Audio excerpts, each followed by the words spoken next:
Hi everyone. For this art activity, all we're going to need is some basic supplies. You'll need watercolor paints from your pack. You'll need pencil. You'll need a paintbrush and the watercolor paper that's in your package. You can also add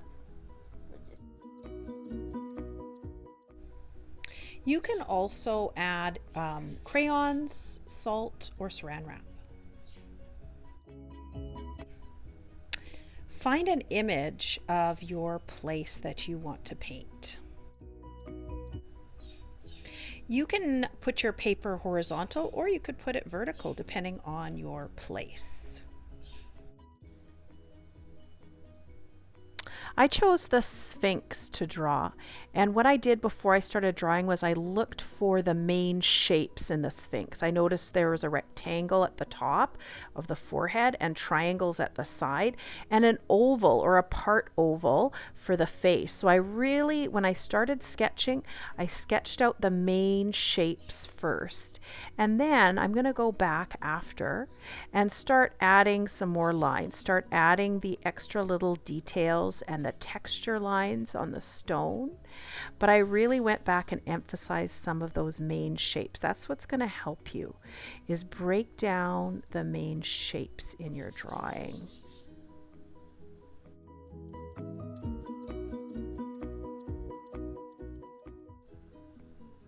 So I went back and I just kind of balanced things out by kind of measuring with my fingers the picture and how big the body and the head were, so that my head wasn't like a bobblehead.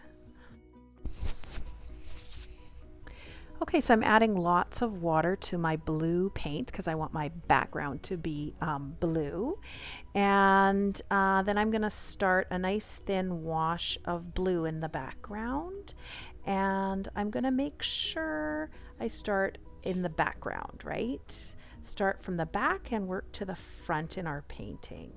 So here I am, I'm painting my background. And I want to work quickly. I'm working quickly so that I can, I've got a little trick I'm going to add in a minute. I'll show you what it is. And I want to keep this wet. So I'm only doing half so that I have, it doesn't dry. And I'm adding crumpled saran wrap right now, and I'm pressing it in, and that's going to add this really cool texture once it's dry. And so then I'm doing my second half of the drawing so that my background stays wet, and I've got a second piece of saran wrap getting ready for me. And I want to keep it wet and work my background in, because I kind of like the idea of these clouds, these dark clouds in the background. And I'm going to add, I know what I want to do. I want to add a little bit of purple, because you know how much I love purple.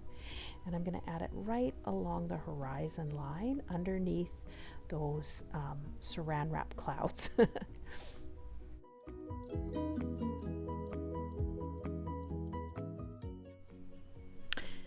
This is a completely optional step, but what I did was I took a orange crayon and added some outlining and some shadow into my Sphinx for the darker parts. You could go straight to painting if you wanted, but I just thought this might help define it.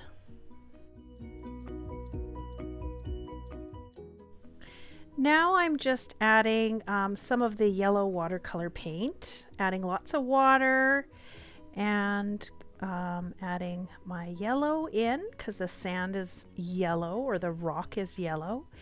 I'm adding a little bit of orange and a little bit of brown just in the shadowed areas where I think there might be a bit of a shadow. I'm going to look at the picture, and where I think there's a shadow I might add a darker, the orange or the brown. And then I'm just finishing up filling in the areas.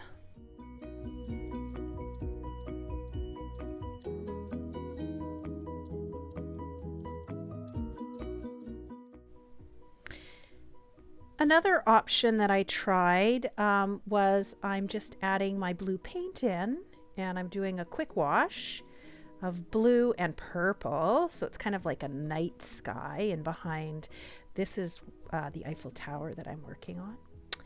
And I'm going to add, wait for it, some salt. And I'll wait for it to dry and I'll brush it off, but it'll kind of create a bit of a starry texture in the background.